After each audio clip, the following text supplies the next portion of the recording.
네, 안녕하세요. 성공채배 시작 접정보센터 이남규입니다. 네, 안녕하세요. 한유진입니다. 네, 자, 저희가 이번 한 주는 은행권을 준비하는 취준생분들을 위한 한 주가 되지 않나 싶을 정도로 각 은행권에 대해서 채용 정보를 전해드렸는데요. 오늘 여름날의 기적에서는 그야말로 총집합이 되지 않을까 싶습니다. 은행권 분야의 최고의 강사님들과 함께하는 그야말로 은행권 총정리가 준비되어 있는데요. 오늘 기대 많이 해주시면 좋을 것 같습니다. 네, 그리고 한 주 건너 다시 이 코너가 돌아왔습니다. 문화생활이 부족할 수밖에 없는 취준생들을 위한 코너, 영화 직업을 만나다도 준비되어 있는데요. 지난주 영화 곤지암에 이어서 오늘은 어떤 영화를 가져오셨을지 많이 기대해 주시기 바랍니다. 네. 자, 기분 좋게 금요일을 기다리신 여러분들을 위해서 지금 바로 출발해 보도록 하겠습니다. 금요일 잡정보센터 지금 출발합니다.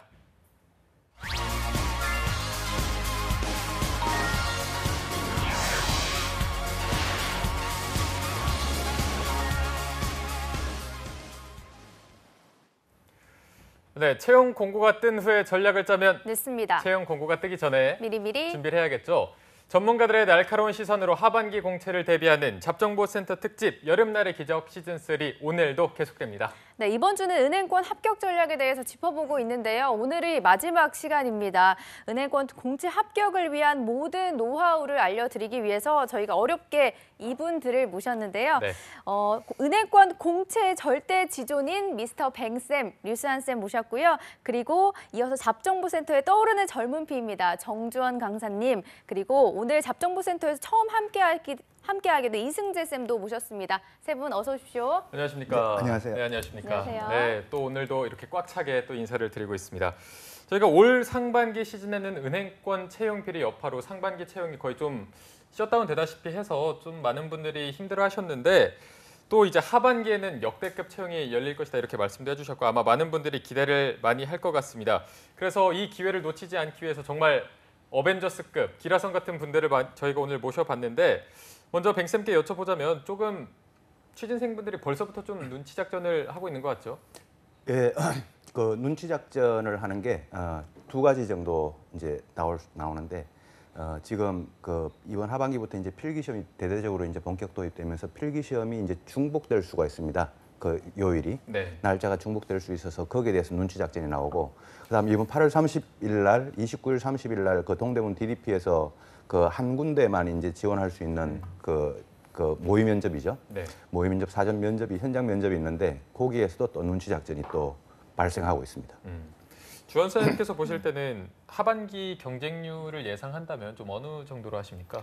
뭐 제가 이제 취준할 때 혹은 인사 담당자로 있을 때의 경쟁률은 한 100대 1 정도가 됐던 것 같습니다. 한 2만 명, 2만 5천 명 정도가 지원을 했던 것 같은데요. 이번에 지원하는 것들을 봤을 때 은행별로 조금씩 다를 수는 있겠지만 대부분 15,000명 정도가 지원을 하더라고요. 그래서 실질 경쟁률 자체는 조금 내려간 것 같습니다. 제가 이제 학생들하고 좀 일선에서 많은 이야기를 하고 있는데 학생들이 이제 금융권에 대해서 핀테크라든지 인터넷 전문은행으로 변화로 인해 우리 은행원들의 업무 자체가 중요도가 떨어질 것이다. 그리고 은행 산업들이 좀 위기를 맞이할 것이라 이렇게 이야기를 하면서 조금 지원을 옛날만큼은 안 하려고 하는 부분이 있고요. 그다음에 또 문제가 되는 게 영업이라고 하는 것에 대한 거부감들이 상당히 좀 많아가지고요. 옛날보다는 조금 저는 선호도가 좀 내려가고 있는 것 같은데요. 여러분들 제가 조금 말씀드리고 있는 게 직업이라는 것이 있잖아요. 그 직과 업이 있는 건데 그 직업이라고 하는 직종이고 업은 내 직무일 텐데요. 4차 산업분야에서 상당히 많은 변화가 있을 겁니다. 그런데요. 금융업은 변화가 있겠지만 정말 없어지진 않을 겁니다. 그리고 은행원이라는 것들이 가지고 있는 컨설팅 업무라는 것이 분명히 있기 때문에 오퍼레이션 말고도 다른 부분들이 상당히 많은 부분이 있어서 은행원이 사라지지 않을 겁니다. 여러분의 역할이 조금 변화하게 되겠지만 은행원의 역할은 상당히 중요한 부분을 하기 때문에요. 좋은 직장이라고 생각을 하고요. 많은 것들을 배울 수 있으니까 꼭 지원을 했으면 좋겠습니다. 네. 네, 알겠습니다. 자, 그리고 오늘 잡정보센터에 뉴페이스가 있죠. 네. 이승재 강사님도 함께해 주실 텐데요. 먼저 자기소개를 한번 들어보도록 할게요. 네, 안녕하세요. 저는 우리은행에서 기업금융 직무를 담당했던 이승재입니다. 앞으로 잡정보센터와 함께 취업생들한테 많은 정보 제공할 수 있도록 노력하겠습니다. 네, 감사합니다. 자, 이제 취준생들의 꿈의 직장인 은행권에 대해서 자세히 살펴보는 시간을 가져볼 텐데 무엇보다 이제 채용 청탁이나 이런 비리 때문에 많은 분들이 좀 상처를 받은 것도 있는 게 사실인데 그래서 좀 이제 은행권 하반기는 바뀌어야 된다 하면서 대두됐던 게 NCS 필기고시의 부활이거든요. 세 분께서는 이 NCS 부활에 대해서 어떻게 보시는지 한번 한 분씩 의견을 들어보도록 하겠습니다. 먼저 뱅쌤께서 좀 얘기해 주실까요? 제가 개인적으로 말씀드리면 뭐 개인적인 의견입니다. 물론 NCS가 도입된 게 2014년도부터 이제 도입이 됐는데요. 그때 당시 NCS가 도입될 때 대신 없어진 게 있습니다. 그게 이제 금융 3종이라고 하는 소위 펀드, 정투, 파생이라고 하는 이게 없어지면서 NCS가 도입됐는데 지금까지 잘 해오고 있는데 NCS가 이번 하반기에 NCS가 대대적으로 도입된다는 것에 대해서 저는 개인적으로는 반대의 의견을 가지고 있고 네. 특히 이제 NCS라는 게 중요 영역 중에 이제 문제 해결 능력, 수리 능력 이런 파트가 있는데 학생들한테 물어보고 제가 직접 봐도 그렇습니다. 우리가 토익 책을 보면 토익 영어 실력이 늘어나고 상식 책을 보면 상식 실력이 늘어나는데 이 NCS 책을 보면 문제 해결 능력이 늘어나는 게 아니고 문제 해결 능력을 문제 푸는 능력이 늘어난단 말이죠. 그래서 이 문제 푸는 이 부분이 과연 우리가 채용하는 시스템에서 과연 학생들한테 취준생들한테 신입 회원으로서 요구하는 역량인가라는 걸 생각했을 때 저는 NCS가 그런 면에서는 좀 부적절하다라고 생각을 하고요. 그래서 NCS가 또 학생들이 스트레스를 되게 많이 받습니다. 네. 그래서 이 스트레스 받는 거 대비해서 가지고 있는 효과는 적으니까 이 NCS 말고 더 나은 무언가를 찾기 위해서 노력을 해야 되는데 그 노력이 지금 좀 필요하다. 저는 이렇게 생각을 합니다. 네. 너무 이론적인 것에만 몰두가 될 수 있다 이런 부작용을 좀 우려해 주셨는데 주원 쌤은 여기에 대해서 좀 어떻게 생각하십니까? 네, 뭐 일단 선생님 말씀하신 것처럼 부작용은 저도 걱정이 좀 많이 되는 부분이 있습니다. 근데 NCS가 과연 이 필기고사 부활은 아닌 것 같고요. 제가 보기에는 확장인 것 같습니다. 왜냐하면 이제 기업은행, 그다음에 국민은행, 그다음에 농협, 하나은행은 계속 필기시험을 해왔고요. 네. 그 필기시험 방향 자체가 수리, 언어, 추리 뭐 이런 부분들을 물어보고 있는 것들 NCS와는 크게 다르지 않았기 때문에 제가 보기에는 부활이라기보다는 확장인 것 같습니다. 뭐 우리은행이나 신한은행도 이제 필기시험을 치는 부분들이 생긴 거, 그게 좀 달라진 건데요. 우려되는 부분들, 그러니까 NCS가 있기 전에는 이제 서류 전형이 되게 중요해서 학생들이 사실 자소서를 많이 본다고 하지만 그 친구들이 가지고 있는 스펙적인 요소들 때문에 많이 걸러지는 부분들이 있었습니다. 저희가 이제 자체적으로 더비스터디에 통계를 내봤는데 몇몇 개 기업들이 NCS 필기고사가 확대됨으로써 학생들의 스펙들이 상당히 좀 넓어졌습니다. 즉 지방에서 사립대를 나왔던 친구들이 합격하는 케이스들이 상당히 많이 늘어났던 부분들은 제가 보기에는 긍정적인데요. NCS가 제대로 자리를 잡기 위해서는 전제 조건인 블라인드가 명확하게 돼야 된다는 부분들이 조금 있습니다. 그런데 아직까지 보면은 은행에서 블라인드라고 이야기하지만 학력 사항이라든지 인적 사항들을 기재를 상당히 많이 하고 있는데요. 이런 부분들이 조금 전제적으로 딱 돼야지, 안 써도 되는 것들이 좀 전제적으로 돼야지 좋은 부분들이 좀 많이 나올 것 같습니다. 네, 좀 균형 잡히게 말씀해 주셨는데 뉴페이스 승재 쌤 한마디 해주시죠. 저도 긍정적인 면이나 부정적인 면 모두 혼재한다고 생각합니다. 긍정적인 면은 앞서 원래 시험 종류 중에 하나가 논술고사가 있었는데 그런 부분이 사라지면서 조금 더 객관화되어 있는 평가를 받을 수 있다는 것이 가장 긍정적인 면으로 평가할 수 있습니다. 하지만 앞서 뱅쌤이 말씀해 주셨듯이 이게 과연 정말 은행원으로서의 역량을 검토할 수 있느냐 이런 부분에 있어서는 아직까지는 조금 미흡한 부분이 있는 것이 사실입니다. 계속해서 관심을 가지고 발전해야 될 필요성이 있다고 생각합니다. 네. 그런데 사실 아까 말씀해 주신 것처럼 NCS를 도입했던 은행도 있긴 했지만 없었던 은행들도 이번에 필기시험을 새롭게 도입해서 확대가 됐잖아요. 그러면 올 하반기에 공세를 실시하는 모든 은행들에서 필기시험을 필수적으로 해야 하는 건가요?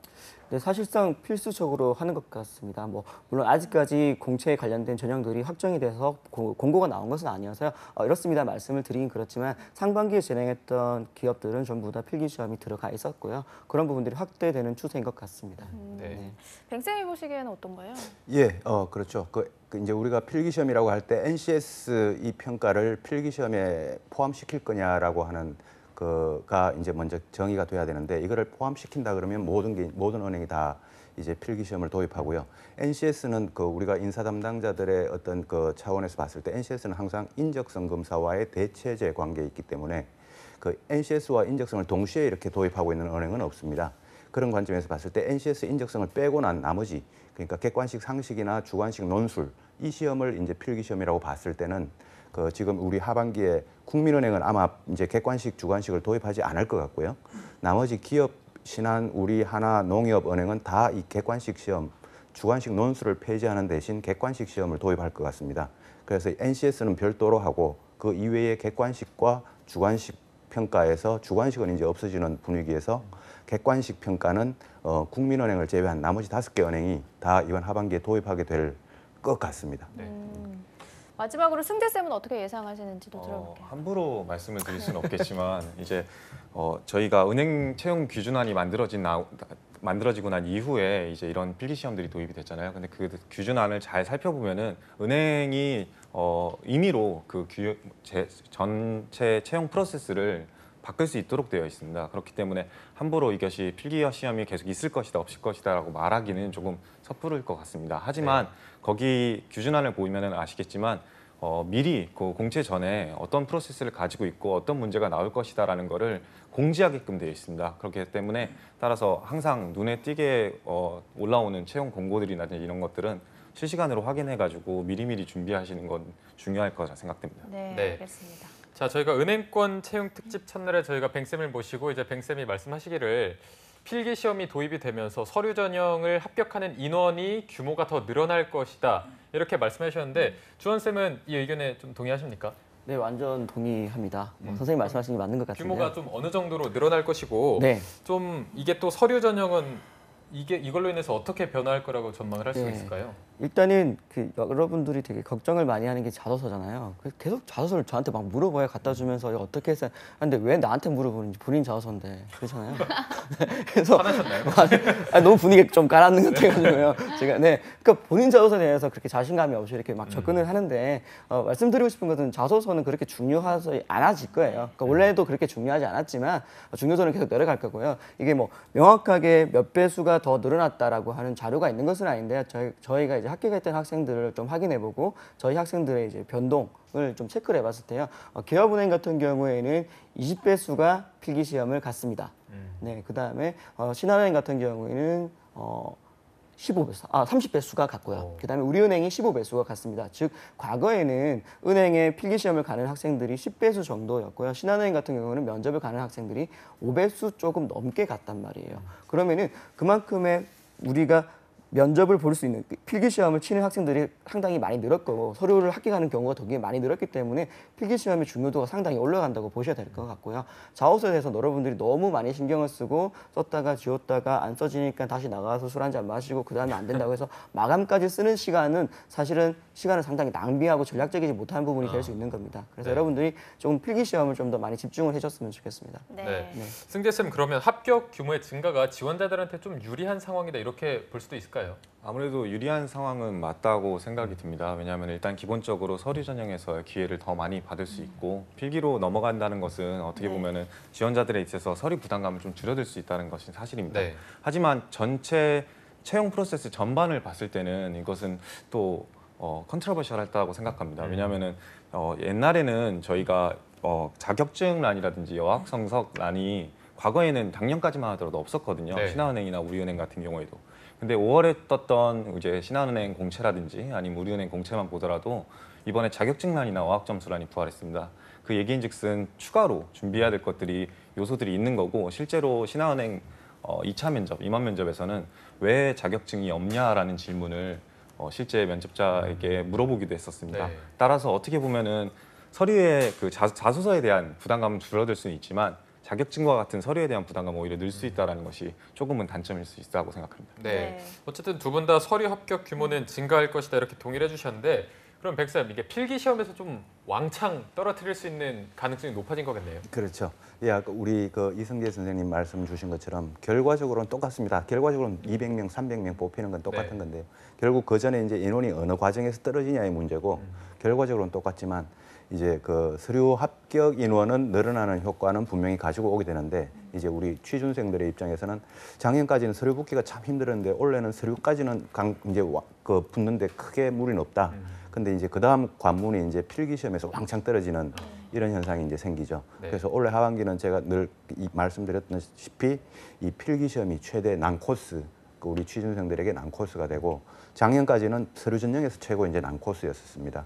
이제 올해 아까 우리 이성재 선생님 말씀 주신 것처럼 이제 스펙이 다시 부활되는, 과거에도 스펙이 있었는데 한동안 이제 탈스펙 채용이라고 해서 2014년도부터 이게 우리나라에서 이제 없어지기 시작했는데 그게 이제 2017년 하반기, 작년 하반기부터 다시 이제 부활하면서 원래 좀 더 커지는, 그러니까 스펙이 중요해지는 중요도가 좀 더 커지는 그런 추세로 지금 가고 있는 것 같습니다. 네. 네, 근데 저는 개인적으로 좀 궁금한 게 앞서 필기 시험이 부활함으로 인해서 스펙적인 부분이 좀 줄어들 수도 있다라고 말씀을 해주신 것 같아서 이렇게 서류 전형에서 통과를 하려면 그래도 어떤 보는 기준이 있을 거잖아요. 자소서 말고도 그게 스펙이 되는 건가요? 그러면? 그러니까 스펙이 된다라고 말씀을 드리기가 좀 상당히 애매한 게 서류를 합격하고 면접을 가는 친구들을 보면은 꼭 뭐 어학 점수가 높아야 되고 그다음에 금융 자격증을 많이 가지고 있어야 되고 그런 것들은 아닌 것 같습니다.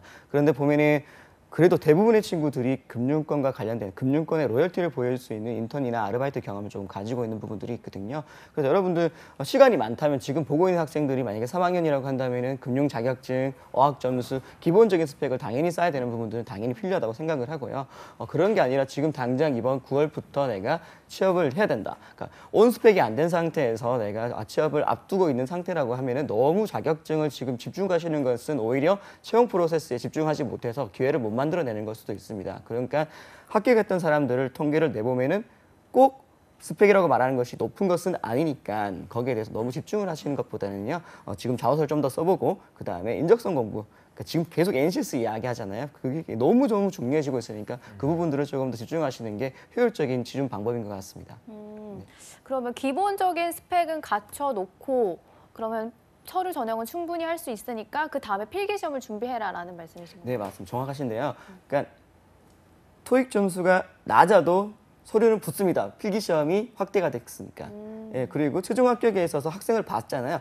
이 친구가 어학 점수는 조금 낮지만 금융 자격증은 없지만 금융인으로서의 기본적인 자질을 가지고 있다면은 좋은 인재이기 때문에 뽑아야 되거든요. 그래서 금융 자격증이 없으면 물어볼 거예요. 왜 금융 자격증이 없는가? 근데 그것을 떨어뜨리기 위한 질문으로 무조건 생각하지 않았었으면 좋겠어요. 그러니까 궁금해서 물어보는 거죠. 다른 친구들 같은 경우는 금융 자격증이 다 있는 상태인데 왜 너는 없지라고 물어보는데 거기서 의뢰심자 떨어뜨리겠구나 하고 멘탈이 깨져가지고 이렇게 있으면은 당연히 매력도가 떨어져 보이잖아요. 그러니까 여러분 너무 그런 부분에서 걱정하지 마시고요. 그러니까 내가 지금 3학년이라면 갖추세요. 갖추려고 노력하시고요. 그게 아니라 지금 취업을 앞두고 있는 상태라고 하면은 지나간 것들은 버리시고요. 할 수 있는 것들에 집중하시는 게 훨씬 효율적인 것 같습니다. 네. 네. 그리고 뱅쌤도 스펙적인 부분에서 어떤 부분을 준비하면 좋을지도 짚어주시죠. 예, 지금 이번 하반기 취업을 위해 가지고는 지금 현실적으로 준비할 수 있는 스펙 자체가 없습니다. 스펙 자체가 없고 지금 이제 8월 중순을 넘어가고 있는데 지금 하고 있는 게 있다면 이번 8월 26일 날 토익 시험을 마지막으로 한 번 더 본다든가 또는 9월 2일 날 있는 금융 자격증 중에 시험 공부를 하고 있는 게 있다면 그 시험 공부를 마무리하는 정도 수준이고요.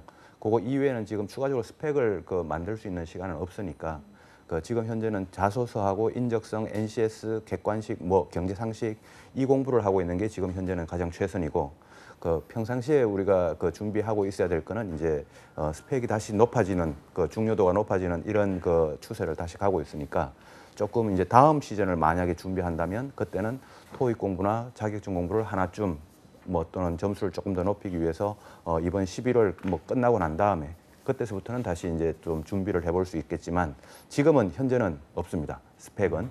그래서 스펙을 우리가 은행권 중에서 스펙을 그나마 좀 스펙을 보는 은행이 있고 보지 않는 은행이 딱 이제 두 갈래로 나뉘어집니다.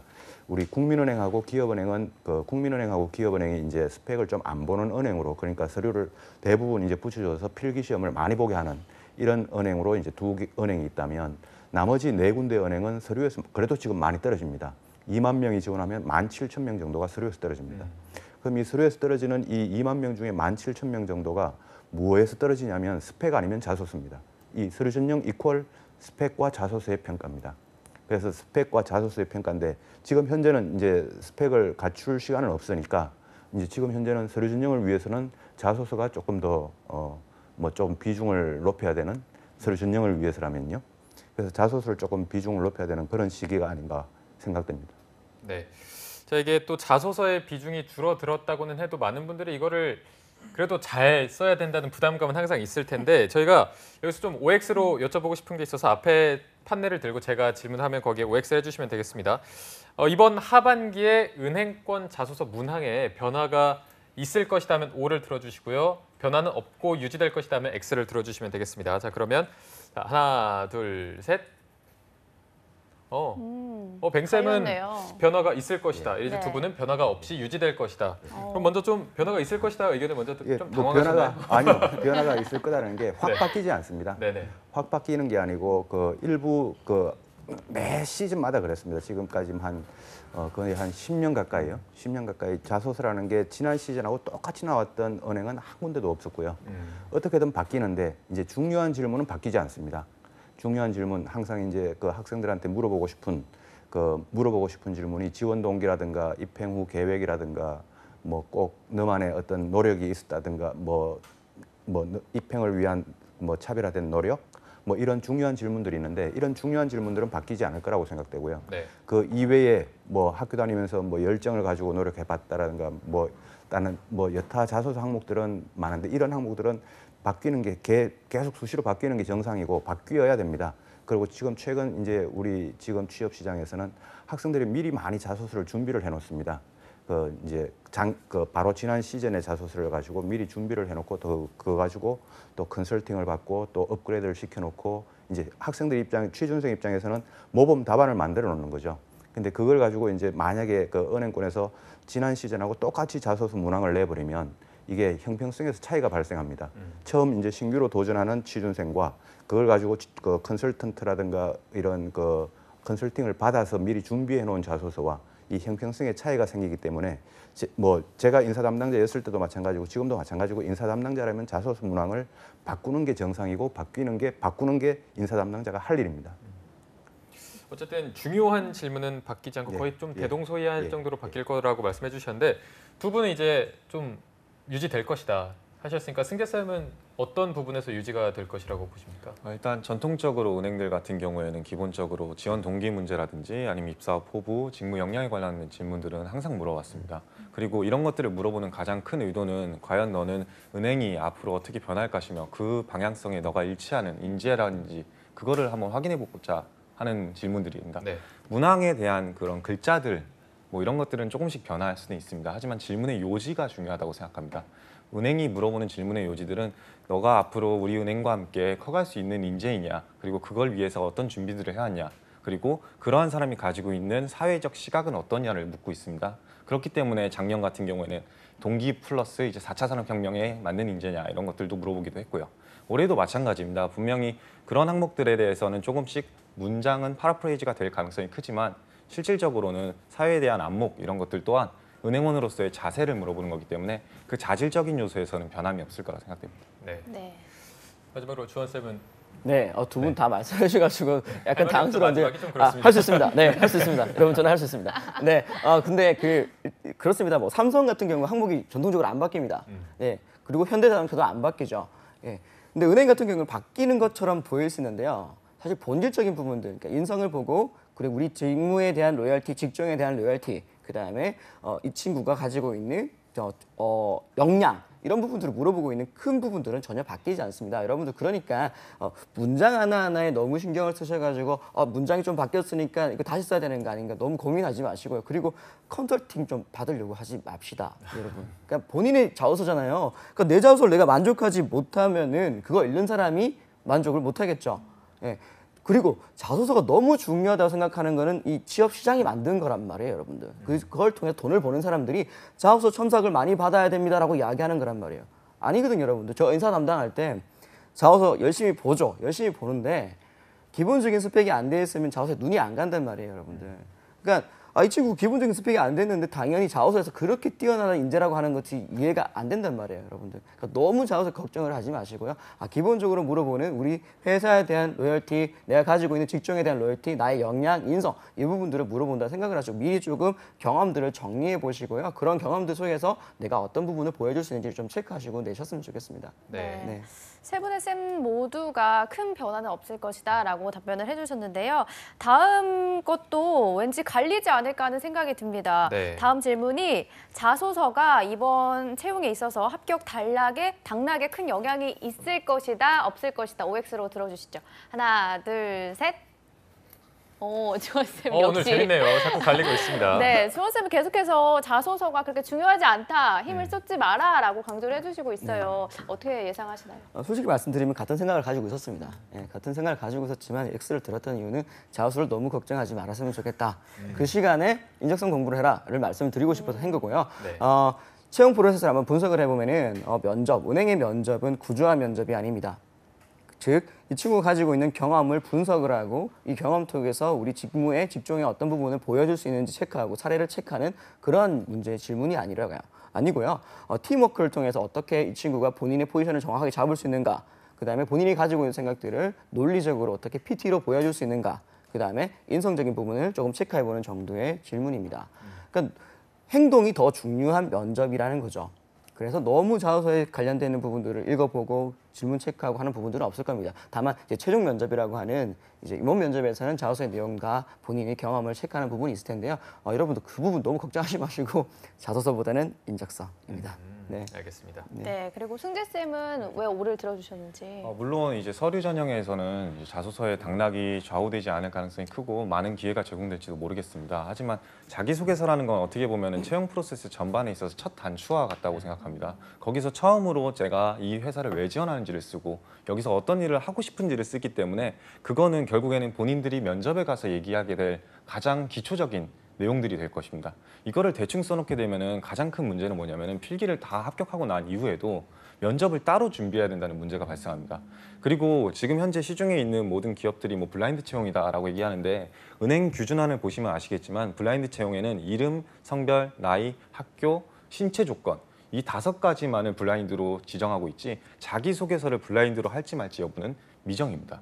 따라서 면접 전형에서도 충분히 자기소개서가 반영이 될 수 있는 만큼 만약에 이 자기소개서가 서류에서 당락을 좌우하지 한다 이런 얘기에 좌우 연연하지 말고 정말 본연의 이야기들 잘 열심히 담으려고 노력하시는 것이 합격, 최종합을 위한 가장 좋은 길이 될 수 있다고 생각합니다. 네. 마지막으로 뱅쌤의 의견도 들어볼게요. 예, 두 분 좋은 말씀 많이 해주셨는데 서류 전형이라고 하는 게 서류 전형은 누군가를 취준생 분들을 이 랭킹을 세워야 됩니다. 줄을 세워야 됩니다. 줄을 세워서 이제 탈락과 당락을 이제 만들어야 되는데 이 당락을 만드는 줄을 세울 수 있는 방법이 인사 담당자들의 입장에서 봤을 때 딱 두 개밖에 없습니다. 그 두 개가 뭐냐면 스펙과 자소서인데요. 스펙과 자소서 이거 빼고 나머지 이제 줄을 세울 수 있는 근거가 없으니까요. 그 스펙과 자소서인데 지금 현재 우리 은행권 6대 시중은행에서 이 서류 전형을 하는 툴이 크게 3가지 툴이 있습니다. 첫 번째는 완전히 외주를 주어서 서류 전형을 아예 하지 않겠다. 그러니까 모두 필기시험 기회를 주겠다라고 하는 이 방식이 있는데 이게 이제 국민은행과 기업은행 방식입니다. 근데 두 번째는 이제 외주를 주되 우리가 이제 채용 비리 이 문제 때문에 외주를 주긴 주되 그래도 자소서는 또 보지 않겠다라고 하는 자소서를 보지 않지만 스펙만 가지고서 이제 서류 전형을 해서 줄을 세우겠다라고 하는 이 방식이 있는데 이 방식도 일부 은행이 있고요. 또 마지막 3번째 방식이 뭐냐면 외주를 주되 채용 비리 문제 때문에 외주를 주되 우리 은행 직원이 파견 나가서 자소서를 읽고 평가를 하겠다. 이제 외주 직원이 자소서를 읽을 수는 없으니까요. 우리 은행 직원이 외주 직원의 파견 나가서 자소서를 읽고 서류 전형에 평가하는데 도움을 주겠다라고 하는 이 방식이 있는데 어쨌거나 이 자소서를 만약에 서류 전형에서 자소서가 필요치 않다라고 하면 자소서 문항이 이렇게 어렵고 길고 할 필요가 없습니다. 서류 전형의 자소서 문항이 이렇게 길고 어려운 이유는 평가를 하겠다라는 요소고 자소서가 있어야 서류 전형 줄을 세우는 게 가능하기 때문에 자소서는 일단 중요합니다. 이번 하반기에. 네. 근데 이제 그 은행별로 조금 달라서 이제 아까 말씀드린 국민은행과 기업은행 같은 방식은 이제 자소서를 좀 덜 적고 빨리 인적성이 뭐 NCS라든가 상식이라든가 이 공부를 하는 게 유리할 것 같고, 나머지 은행, 그러니까 신한, 우리 농협, 하나 이 은행을 지원하시는 분들은 자소서에 노력을 좀 덜 해야 됩니다. 예, 그게 결론입니다. 네. 네, 자, 이제 알겠습니다. 자소서는 이 정도로 마무리하고요. 이제 많은 세 분들이 공감해주신 필기 시험을 이제 치르게 될 텐데, 은행권 NCS의 난이도는 어느 정도인지 뱅쌤께서는 난이도는 어느 정도라고 보십니까?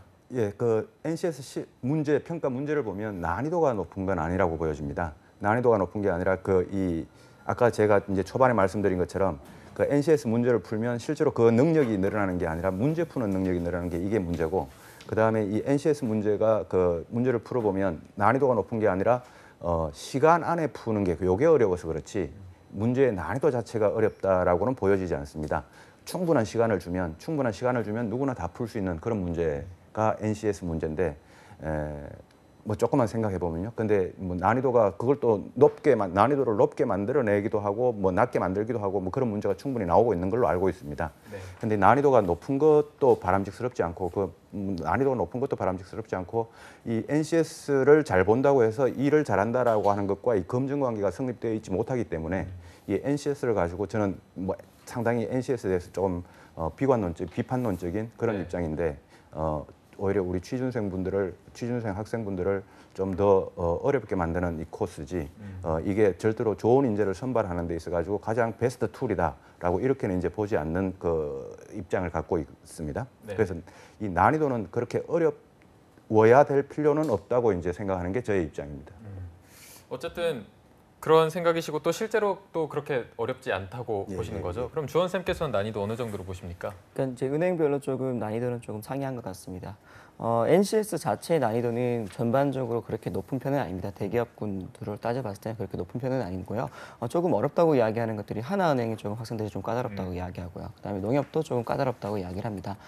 그런데 이제 경제 파트랑 상식 파트를 봤을 때 우리 국민은행이랑 우리은행이 헬이라고 이야기할 정도로 손을 못 댄다라고 하는 경우들이 있습니다. 네. 그러니까 저희 학생 중에 국민은행 그냥 찍고 나왔다라고 했는데 합격할 정도로, 그러니까 내가 찍었는데 붙었으니까 다른 애들은 얼마나 못 찍었을까라고 이야기할 정도로 경제 파트가 어렵다는 곳이 있고요. 기업은행 같은 경우에는 정말 그냥 우리 테셋이나 매경 테스트 정도 수준 그 이하 정도 된다라고 이야기하는 부분들이 있고요. 그래서 여러분들 너무 NCS에 관련해서 걱정을 하실 필요 없는데요. 아무래도 금융권이다 보니까 경제에 관련되는 기본 용어에 대한 이해, 그다음에 경제에 대한 흐름들 이런 부분도 조금 공부를 하셔야 될 것 같고요. 디지털 직군 같은 경우에는 경제 상식보다는 이제 금융과 연결돼 있는 디지털 직군에 관련된 용어들이 조금 나오는 것들이 있으니까요. 그런 부분들 좀 공부를 하셨으면 좋겠습니다. 네. 자, 승재쌤도 한마디 부탁드리겠습니다. 앞서 선생님들이 다 잘 얘기해 주셔서 첨언을 해드리면은 우선은 이제 NCS 이번에 5월 이후에 반영이 된 은행들을 봤을 때 과거에는 분명히 이렇게 너무 다른 측면이 컸어요. 근데 5월 이후에 나온 이제 신한은행이라든지 우리은행 그런 데들의 지금 필기 시험을 봤을 때는 다 같이 좀 통일하려고 하는 그런 모습이나 측면들이 보이기 시작했어요. 그 NCS를 기본으로 했을 때 대상 난이도는 생각보다 그렇게 높지 않다라는 게 학생들의 공통 의견이었기 때문에 네. 너무 그거에서는 큰 부담을 갖지 않았으면 좋겠습니다. 다만 시사상식이라든지 경제 지식들 이런 측면이 훨씬 더 난이도가 높기 때문에 가령 예를 들면은 앵커님들한테 여쭤보고 싶은데 케네디 스코어 이런 거 혹시 뭔지 아세요? 야구에서? 잘 야구에서 케네디 스코어. 아니요. 들어본 것 그게 같아요. 실제 이번 8월에 나왔던 우리은행 아. 기출 문제입니다. 8대 7. 가장 좋아하는 스코어라서 네, 그런 거구나. 맞습니다. 음. 이런 정말 것들은 조금 알고 있는데. 이거는 일반 학생들이 알기는 정말 쉽지 않거든요. 사실은 이런 것들이 허를 찌르는 문제인 만큼 평소에 시사상식이라든지 경제 지식에 대해서 공부도 하고 좀 이렇게 답이 없어 보이는 질문들에 대해서도 좀 열려 있는 자세로 공부를 하는 것이 오히려 더 합격에 있어서는 큰 좋은 열쇠가 될 수 있다고 생각합니다. 네, 네. 알겠습니다. 이렇게 필기 시험까지 통과하게 된다면 지원자들에게는 마지막 단계죠. 면접이 남아 있는데요. 은행권의 경우에는 합숙도 있듯이 좀 까다롭게 진행이 되지 않을까 걱정이 됩니다. 네. 올 하반기에 취준생들이 면접을 어떤 식으로 전략을 짜면 좋을지 뱅쌤에게 먼저 들어보도록 할게요. 예, 마지막 관문이 이제 면접이죠. 그 면접인데 그 은행 인사 담당자들이 우리 취준생 그 지원자들을 딱 면접을 보면 뭐 제 같은 경우는 그랬습니다. 제 같은 경우에는 거의 뭐 딱 1초만 보면 될 사람 안 될 사람이 그냥 눈에 보일 정도의 관점이었는데요. 그건 이제 제 같은 경우고 우리 모든 인사 담당자가 다 그럴 것 같지는 않습니다. 그래서 면접을 위해서 우리 취준생분들이 지금 준비를 해야 될 거는 막 은행에 대해서 공부를 하고 기업 분석을 한다 뭐 이런 준비들을 많이 하세요. 그거 별로 크게 도움 안 되고요. 그거 별로 크게 도움 안 되고 그냥 긍정적인 마음으로 항상 그 행복한 하루하루 보내고 그리고 많이 웃고 평상시에 좀 더 목소리 크게 이렇게 좀 생활을 하시고 이렇게 그 은행원으로서 갖추어야 될 기본기를 갖추는 게 그게 은행 면접 하반기 은행 면접을 위해서 그게 최상의 전략이고 마지막에 가서 한 하루 이틀 한 일주일 안에 두고 일주일 안을 두고 그 기업의 그 해당 은행의 홈페이지를 한번 들어가 본다든가 좀 방문을 좀 은행 방문을 좀 몇 군데 더 해본다든가 그리고 상품을 좀 몇 가지 한두 가지 정도 알아본다든가 이거는 한 일주일 정도 앞두고 할 이야기고 지금 현재 한 두세 달, 2달 정도 남았는데요. 한 2달 이상 남았는데 이때는 지금 그냥 열심히 그리고 행복하게 긍정적인 마인드로 하루하루를 사는 게 그게 지금은 최선일 것 같습니다. 네, 알겠습니다. 그리고 이쪽에서는 승재쌤에게 먼저 들어보도록 할게요. 면접 관련해서 네, 말씀이시죠? 면접 네. 전략이.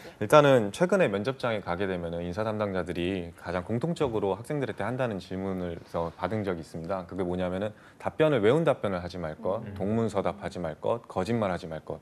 이거를 이번 신한은행 최종 면접이나 우리은행 최종 면접에서도 인사 담당자들이 학생들한테 신신당부를 했던 얘기입니다. 그만큼 정말로 외운 대답을 하는 친구들이 많다는 얘기인데요. 여러분들한테 가장 하고 싶은 말은 여러분 면접은 대화라고 얘기를 하고 싶습니다. 여러분들 스스로를 면접관들한테 진솔하게 어필하는 시간인 만큼 단순히 외운 답변을 준비하시지 말고 키워드별로 준비를 한 다음에 대화에서 어떻게 그 키워드들을 나를 녹여내서 보여줄 수 있을지에 대해서 얘기를 좀 더 집중하셨으면 좋겠습니다. 그것이 네. 아마 합격의 진입길 거예요. 알겠습니다. 그리고 마지막으로 조원쌤.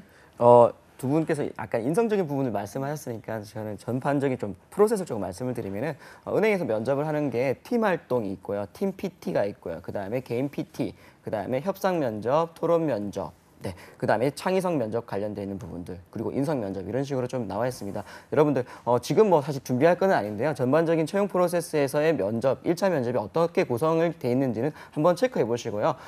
팀의 활동을 되게 중요하게 한다. 그래서 팀에 있어서 내가 무조건 리더야 될 필요는 없으니까 내가 어떤 성향을 가지고 있는지 한번 체크를 해보시는 건 좀 필요할 것 같고요. 그 다음에 은행원은 말을 많이 하는 직업입니다. 말을 많이 하고 상대방을 설득하는 직업이기 때문에 논리적인 구성이 상당히 중요합니다. 그래서 논리의 일관성, 논리의 타당성, 논리의 구조, 내가 말을 할 때 어떻게 구성을 만들어서 하는지를 조금씩 체크해 보시는 연습 지금부터 조금은 해보시면 좋겠습니다. 네. 자, 오늘 은행권에 대해서 전반적으로 총 정리해보는 시간을 가져봤습니다. 오늘 도움 말씀 주신 뱅쌤, 주헌쌤 그리고 승재쌤 세 분 고맙습니다. 고맙습니다. 고맙습니다. 네, 잡정보센터 1부에서 준비한 내용은 여기까지고요. 잠시 후 2부에서는요. 신세미 캐스터와 함께하는 일자리 방방곡곡이 준비되어 있고요. 네, 그리고 영화 속의 다양한 직업의 세계를 만나는 시간, 영화 직업을 만나다도 준비되어 있으니까요. 네, 어디 가지 마시고요. 채널 고정.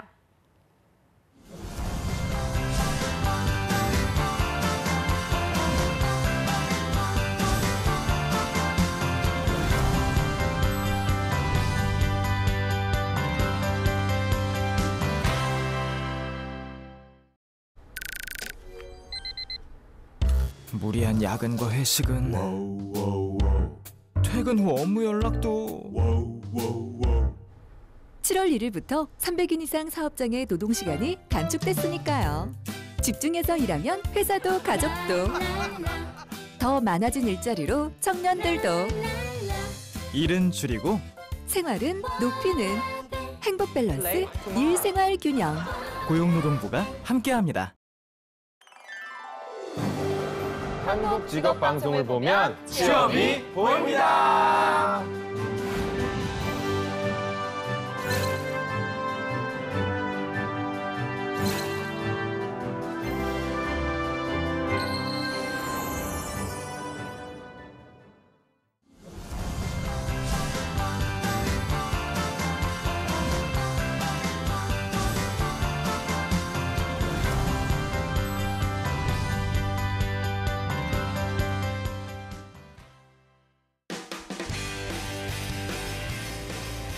네, 성공첩의 시작 잡정보센터 2부의 문을 또 활짝 열어봤습니다. 저희가 2부에서는요. 전국 각지의 생생한 채용 소식을 만나보는 일자리 방방곡곡이 준비되어 있고요. 네, 그리고 문화생활이 부족한 취준생들을 위한 특집입니다. 영화 직업을 만나다도 준비되어 있는데요. 먼저 일자리 방방곡곡부터 바로 만나보시죠.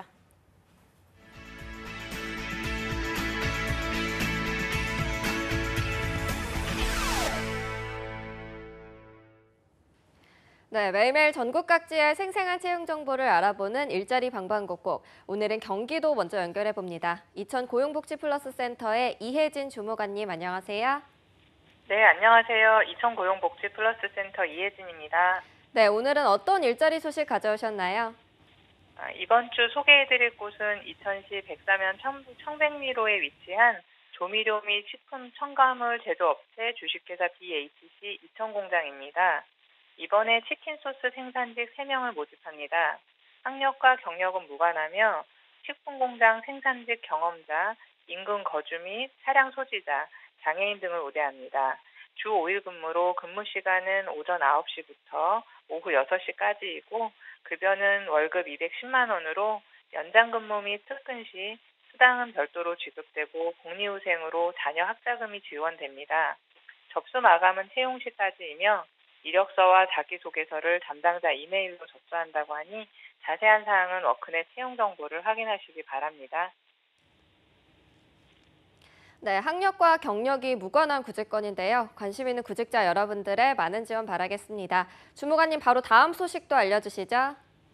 다음으로 소개해드릴 곳은 이천시 중부대로에 위치한 주식회사 양지마을입니다. 이번에 생산 제품에 대한 간단한 미생물 실험 및 품질 관리 업무를 담당할 식품공학 시험원 1명을 모집합니다. 지원 자격으로 학력은 고졸 이상이고 전공과 경력은 무관합니다. 인근 거주자, 운전 가능자나 차량 소지자를 우대합니다. 주 5일 근무로 근무 시간은 오전 8시부터 오후 5시까지이고 급여는 연봉 2,200만 원에서 2,400만 원으로 면접 후 결정한다고 합니다.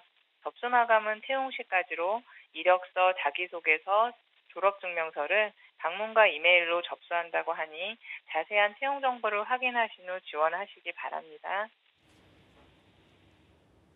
네, 채용 시 마감되는 구직건이니까요. 관심 있는 구직자 여러분들은 빠르게 지원하시기 바랍니다. 주무관님 오늘 소식 고맙습니다. 고맙습니다. 네, 다음은 인천으로 가보겠습니다. 인천 고용센터의 우정민 주무관님 안녕하세요. 네, 안녕하세요. 인천고용센터 우정민입니다. 네, 오늘 준비한 소식 알려주시죠. 이번 주 소개해드릴 구인사업장은 영석전공입니다. 영석전공은 경기도 부천시 오정구에 위치한 포장재 금형업체로 제조사 1명을 구인합니다. 학력 및 경력은 무관합니다. 주 5일 근무로 평일 9시부터 오후 6시까지 근무하고 임금은 월급 180에서 200만 원 수준입니다. CAD 및 3D 기술자를 원하며 샘플을 보고 작업이 가능한 분을 모집 중입니다.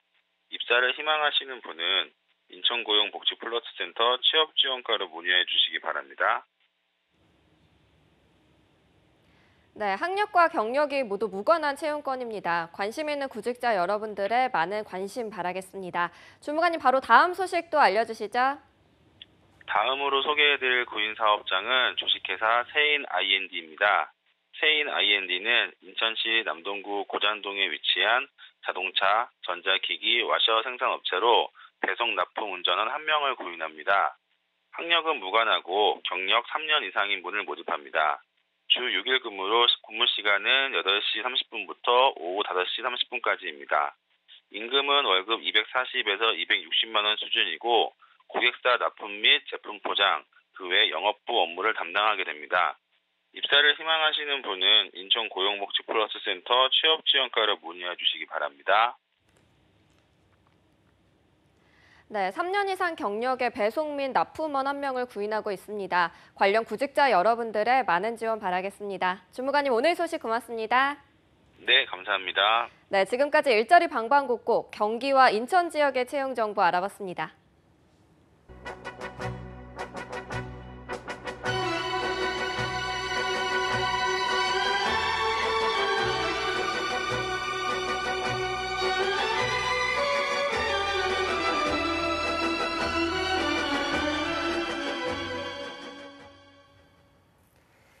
네, 이어서 금요일에만 찾아오는 시간입니다. 영화도 감상하고 직업의 세계도 할 수 있는 영화 직업을 만나다 시간입니다. 네, 오늘도 영화를 통해서 직업의 세계를 더 자세히 더 깊숙이 알려주실 분입니다. 시내 21의 이주연 기자님 자리해 주셨습니다. 안녕하세요. 안녕하십니까. 자, 기자님 이게 국내에도 영화제가 있는데 굉장히 규모가 크고 화려한 영화제 말고도 정말 지역 곳곳에서 네. 열리는 조그마한 네. 영화제도 많이 있는 걸로 알고 있는데 기자님은 뭐 취재하면서 영화제를 좀 많이 가보셨을 것 같은데 기억에 네. 남는 영화제 같은 게 있을까요? 말씀하신 것처럼 정말 뭐 음식 영화제, 동물 영화제, 굉장히 다양한 영화제들이 있는데 맛집 투어 하시는 거 좋아하시는 분들에게는 전주 영화제 추천드리고 영화제. 싶고 네. 또 음악을 좋아하시는 분들은 제천 국제 음악 영화제 추천해드리고 싶고 또 다큐멘터리를 좋아한다 그러면 또 9월에 DMZ 국제 다큐 영화제가 열리거든요. 그래서 좀 취향에 따라서 여러 영화제를 골라서 다니실 수 있지 않을까 싶습니다. 네. 네. 맛집 전주 영화제를 좋아할 것 같은 분이 이곳에 앉아 있습니다. 이배동의 신세미 캐스터 안녕하세요. 안녕하세요. 안녕하십니까. 혹시 신세미 캐스터 뭐 영화제나 이런 데 다녀본 적 있나요? 저 집 앞이 부천 국제 영화제를 하거든요. 근데 이상하게 가보셨어요? 집 앞이라서 한 번도 못 갔어요. 아. 그러니까 갑자기 폭죽이 집 밤에 폭죽이 터지면 아 오늘이 개막식이었구나. 약간 이런 식으로 알아가지고 그리고 아직 가보진 않고. 못 가봤어요. 못 가봐야죠 이제. 알겠습니다. 네, 알겠습니다. 자, 그럼 문화생활이란 나와는 전혀 상관없는 남의 일이라고 생각하고 있는 취준생 여러분들을 위한 가성비갑 영화 시간입니다. 네. 기자님 오늘 소개해 주실 영화는 어떤 건지 바로 들어볼게요. 네, 제가 퀴즈 간단하게 내볼까 하는데 다음 네. 단어를 듣고 좀 연상되는 네. 영화가 있으신지 뮤지컬, 아바, 그리스의 작은 섬, 그리고 댄싱 퀸. 혹시 연상되는 작품 아바 있으신가요? 하면은 솔직히 맘마미아를 바로 그쵸. 많은 네. 분들이 떠올릴 것 같거든요. 네, 맞습니다. 그래서 오늘 소개해드릴 영화가 바로 뮤지컬 원작인 맘마미아입니다. 네. 99년에 초연된 뮤지컬에 이어서 2008년에 영화 맘마미아가 만들어졌었는데요. 뮤지컬에 이어서 영화 역시 전 세계적으로 큰 성공을 거뒀습니다. 근데 어느덧 1편이 개봉한 지 10년이 훌쩍 흘렀고요. 10년 만에 최근 8월 8일에 국내에서 맘마미아 2편이 개봉을 했습니다. 뭐 라라랜드라든지 레미제라블이라든지 국내에서는 특히 뮤지컬 영화의 흥행 성적이 굉장히 좋은데요. 맘마미아 2 역시 개봉한 지 한 일주일쯤 만에 100만 관객을 돌파하면서 흥행을 이어가고 있습니다. 네. 이게 맘마미아는 워낙 유명한 영화이기 때문에 많은 분들이 스토리부터 다 알고 계실 것 같은데 그래도 또 전문가가 짚어주는 부분은 많이 다르기 때문에 기자님의 맘마미아 2에 대한 간단한 영화 소개를 먼저 들어보도록 하겠습니다. 말씀하신 것처럼 맘마미아는 그 72년부터 82년까지 활동했던 그 스웨덴의 팝 그룹 아바의 음악들로 채워진 네. 뮤지컬입니다. 그리스의 외딴 섬에서 작은 호텔을 운영하는 도나와 그녀의 딸 소피가 주인공이고요. 우연히 엄마의 일기장에서 자신이 태어난 해에 엄마가 사랑을 나눴던 3명의 남자가 있었다는 걸 알게 되고 그 소피가 자신의 결혼식을 앞두고 자기의 아빠일지도 모를 세 사람에게 엄마의 이름으로 청첩장을 보내면서 시작되는 이야기가 이 원작 뮤지컬이고 1편의 내용이었습니다. 네. 춤과 노래를 사랑하는 독립적인 엄마 도나 역은 배우들이 존경하는 배우죠. 바로 메릴 스트립이 연기를 했고요. 딸 소피는 커다란 눈방울이 굉장히 사랑스러운 아만다 사이프리드가 연기했습니다. 2편에서도 1편에서와 마찬가지로 눈호강, 기호강 시켜주는 배우들의 멋진 춤과 노래가 있고요. 지중해의 푸른 바다와 아름다운 풍경이 있고 밝고 건강한 기운이 그대로 이어집니다. 네. 기자님에게 영화 소개를 간단하게 들어봤는데요. 모든 분들이 대충 알고는 있겠지만 그래도 맘마미아 2의 줄거리를 신세미 캐스터가 좀 새롭게 소개해 주시죠. 네, 오늘의 영화 맘마미아 2에서는요. 엄마인 도나의 과거 시절 이야기가 등장합니다. 도나가 샘과 빌, 해리를 만났던 1979년의 과거 이야기와 2018년의 현재 이야기가 교차를 하는데요.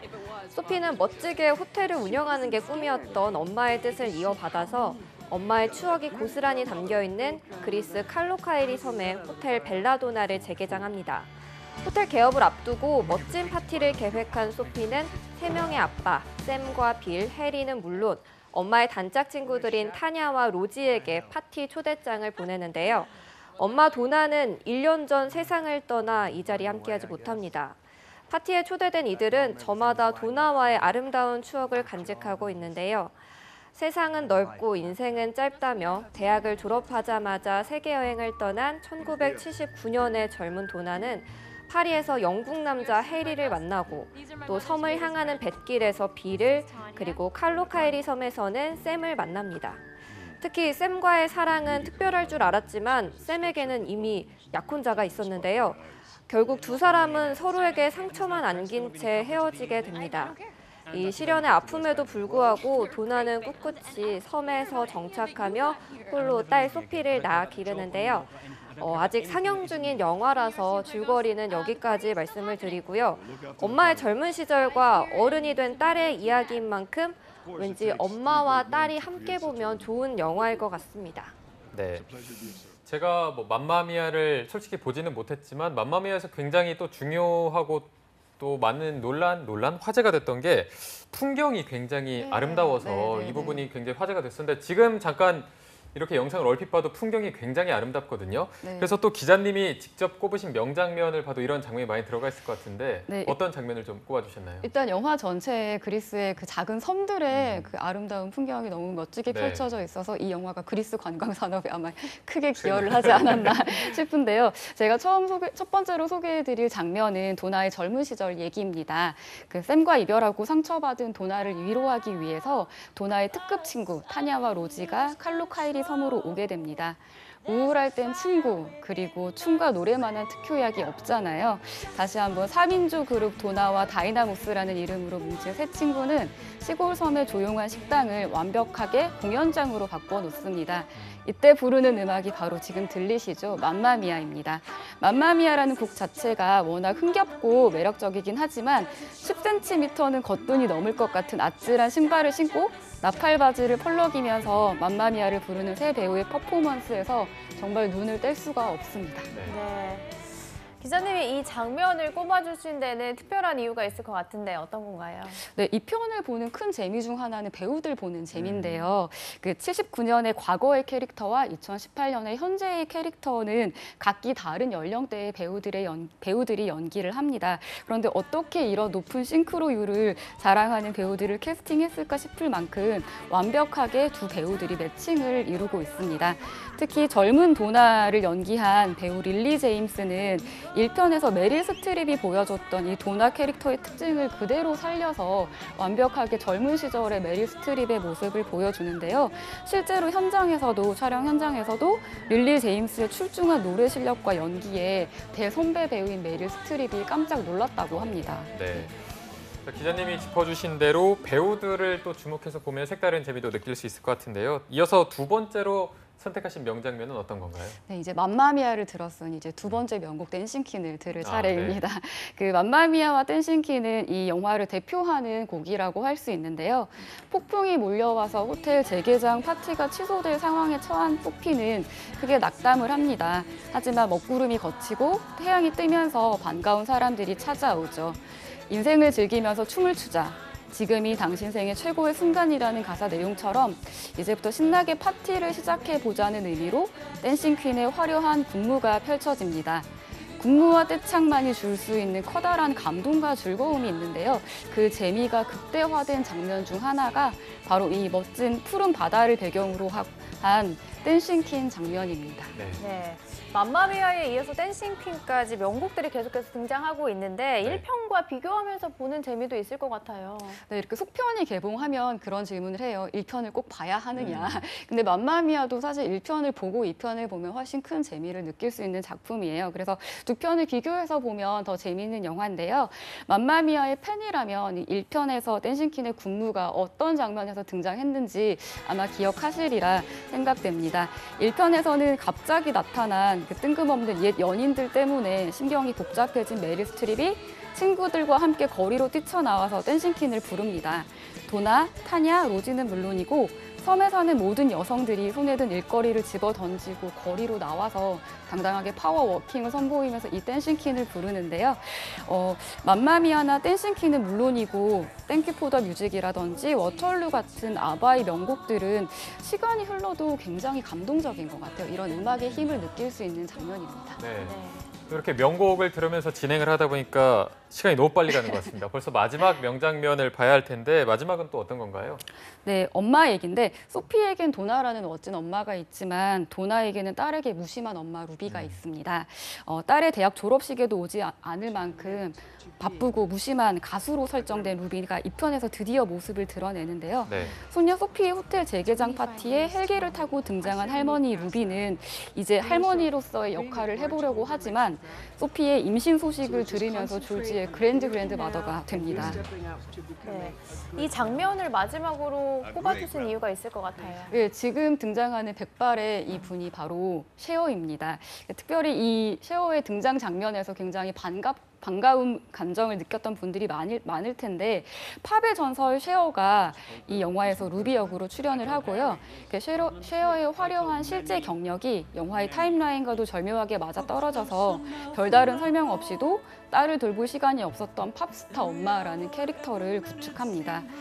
영화에서는 모녀 관계로 설정된 메릴 스트립과 셰어는 예전에 실크우드라는 영화에서 호흡을 맞춘 적 있는 절친한 사이라고 하고요. 재미있는 사실 하나는 영화에서는 이 두 배우가 모녀 관계로 설정되어 있지만 실제 나이 차이는 3살밖에 나지 않는다고 하네요. 네. 이처럼 마마미아2에서는 팝스타이자 배우로도 유명한 셰어가 멋진 음색으로 관객들에게 노래를 선물합니다. 네. 저희가 맘마미아2 명장면만 속속 골라서 봤는데 이대로 끝내면 안 됩니다. 저희가 또 직업을 살펴봐야 되는데 여기서 네. 어떤 직업을 저희가 주목해봐야 될까요? 네, 호텔 경영의 세계를 짤막하게 소개를 해드릴까 하는데 네. 보셨다시피 도나와 소피 이 모녀는 호텔을 운영을 합니다. 엄마의 뒤를 이어서 호텔 경영을 시작한 소피는 엄마의 이름 도나에 아름다운이라는 뜻을 지닌 단어 벨라를 합쳐서 호텔 이름을 바꾸기도 하는데요. 처음에는 허름한 헛간에서 시작한 빌라 도나가 호텔 벨라 도나가 되기까지는 우여곡절이 많았습니다.